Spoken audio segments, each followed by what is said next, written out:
It had been raining for days, the kind of relentless Texas storm that carved rivers out of dry creek beds and turned familiar trails into raging torrents of brown water. The air smelled of mud and lightning, and the wind carried with it the bitter warning of danger.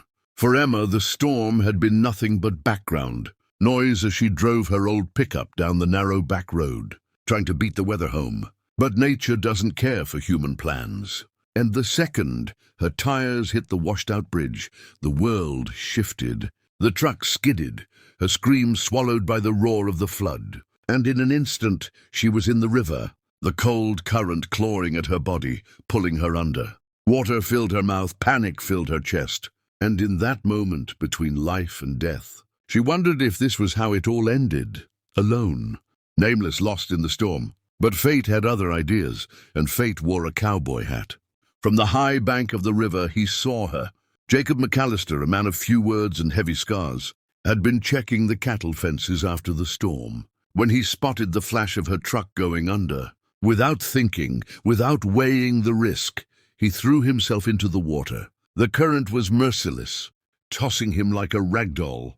But his eyes never left hers, wide, terrified, sinking beneath the foaming waves.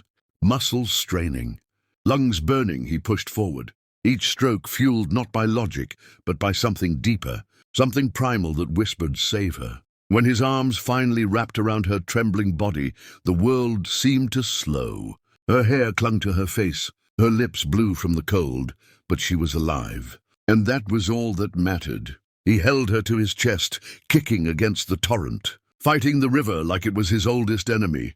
The bank felt 1,000 miles away, and every second stretched into eternity. But he didn't let go. Not once. Not when the water tried to rip her from his grasp. Not when the rocks tore at his skin. Not when his muscles screamed with exhaustion. And then, with one final surge, they tumbled onto the muddy shore, coughing, gasping, alive. For a moment they just lay there, two souls caught between survival and disbelief. Emma blinked up at him, her lashes heavy with water, her chest heaving. She wanted to speak, to thank him, but words drowned in the flood of emotions rushing through her. Jacob brushed the wet hair from her face, his calloused hand trembling, and in a voice hoarse with exhaustion, yet strong with conviction, he whispered, "I'm not letting go again." Those words weren't just about the river. They were about years of running, years of loneliness, years of regrets too heavy to carry. Emma didn't know yet, but Jacob had once lost someone to a storm like this. A woman he loved, a mistake he never forgave himself for. Saving Emma wasn't just about her, it was redemption. It was fate giving him another chance to hold on, to protect, to love. And as she looked into his storm-colored eyes, something inside her broke open too. She'd been strong for too long, carrying her own burdens in silence, believing no one would ever come when she needed them most. But here he was, soaked, bruised, trembling yet unyielding, and she realized she wasn't alone anymore.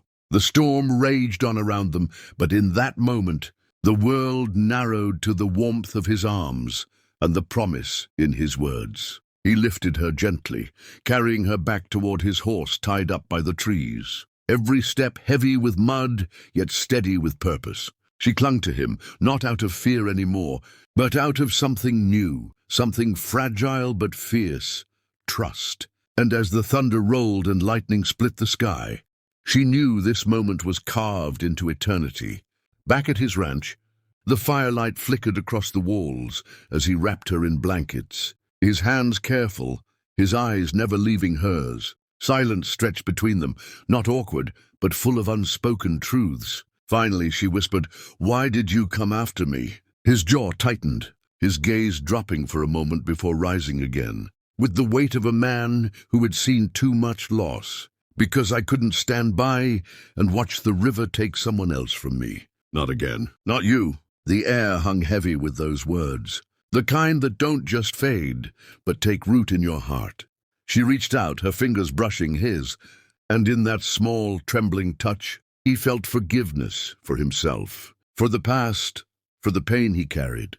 And she felt hope, the kind she thought she'd lost forever. Outside, the storm began to fade, the rain softening to a gentle drizzle. the first stars peeking through the clouds. Inside, two souls who had been drowning long before the river found each other, clinging not out of desperation, but out of choice. That night wasn't the end of their story. It was the beginning.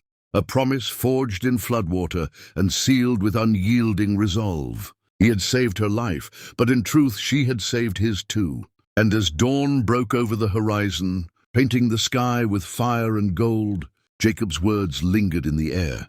A vow unshaken by storm or time.